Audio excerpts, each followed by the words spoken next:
If I had to go back to university in 2025, there are a few things I would do differently. Firstly, I'll study pharmacy. While I was an undergraduate, I worked in a pharmacy and had the opportunity to work with amazing pharmacists.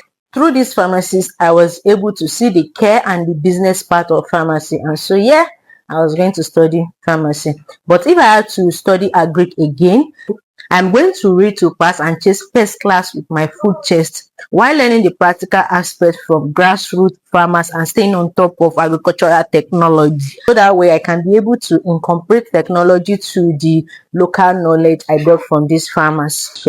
Before I graduate and move into specialization, I will have known the practical aspects of all of the specializations so I can be able to explore them while having a specialization, of course. Another thing I'm going to do is I am going to make sure that I have a farm before I graduate. I must have a farm. I must have a farm to practice my agronomic knowledge. I have a farm to practice poultry and fish farming while incorporating technology into all of this. Like, this is going to be me incorporating my knowledge into practical use while I am also getting the theory parts in school. I was self-sponsored, hence I was a working student. I was always working. So this is what I will do differently. I will learn skills that will allow me to work remotely, especially the ones with different time zones, so that I'll be able to incorporate both the job I'm going to do comfortably. And so this remote job is going to be the one footing all my bills. Furthermore, I will learn soft skills earlier, emphasis on earlier, especially communication, emotional intelligence, and time management. Yeah, funny thing about these soft skills is they are skills that we are already using every day. It's just learning them for real life and using them better. I will build valuable connection in school and outside school, especially if I had the opportunity to school in another state different from my state of residence, or both. I'm just going to start building connection from school, both in school and outside school. Trust me, these connections will come handy later.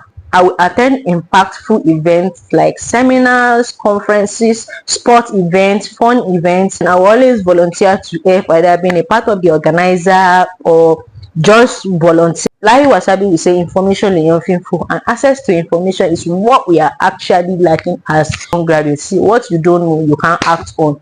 And lastly, I will apply for scholarship abroad. Emphasis on abroad. See, till tomorrow, I am still praying that I didn't have access to information about scholarship abroad while I was an undergraduate. Regardless of the grade I graduated with, I would have given scholarship abroad a chance earlier. In all of this, we'll be looking at where it's time to go to school, have a remote job, go to events as volunteers. See, I was a working student.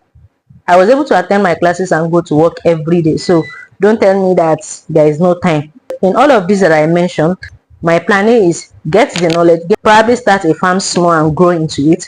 Plan B is I'm going to chase first class and get scholarship abroad. Plan C is, while I was already working remotely, I was already building my CV to have access to real world immediately after school. At least I can get my first engagement or first job through the skills I learned before and with the experience I had on a remote job. This plans can be as much as possible depending on you. See you on the next one. Bye.